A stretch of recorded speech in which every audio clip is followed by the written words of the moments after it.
Yung warrant nung natanggap ninyo yung warrant, naipakita ba yung ICC warrant sa Pangulo, kay Pangulo Duterte? Pinakita ba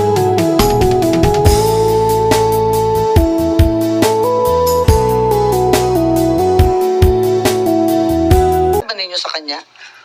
Nung inaresto siya, di ba, obligado kayo magpakita ng warrant? Yes, ma'am.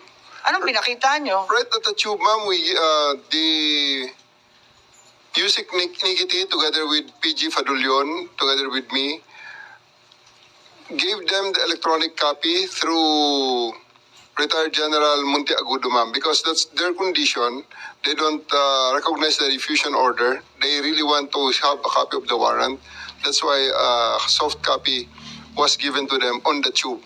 And a hard copy was printed and later on received by Attorney Delgra in the 250th wing, sir. 250th wing, ma'am. May pagkakataon. Saan siya dalahin? Just invoke Article 59. Bakit hindi yan magawa-gawa? That's precisely the point that I'm saying. That's precisely the point. Bawal The right to counsel is something that has to be observed and respected. Kaya na kayo pakialam sa kanila. Bakit mo ano yung lawyer? Bakit mo ano yung lawyer? Huwag mo hawakan yung lawyer. Huwag mo hawakan.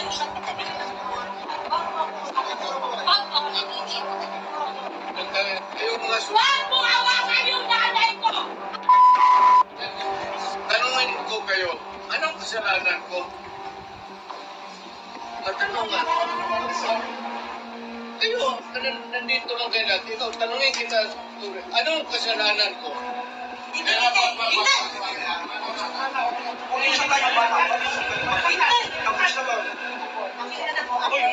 Ako na yung anak ko!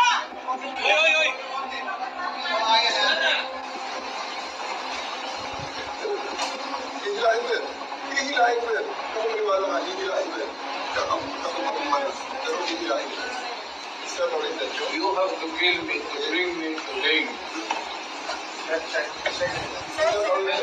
Ang anak ko pupunta dito. Yes, sir. Hindi pa pasukin yan. Hindi ninyo, ikaw, Yes, sir. hindi mo Upon my orders. hindi mo pinapasok. Yes, sir. Upon my orders, sir. Ang sabi ko, ang abogado ko, ang anak ko na babae, They can visit you at your detention center, sir. Hindi nila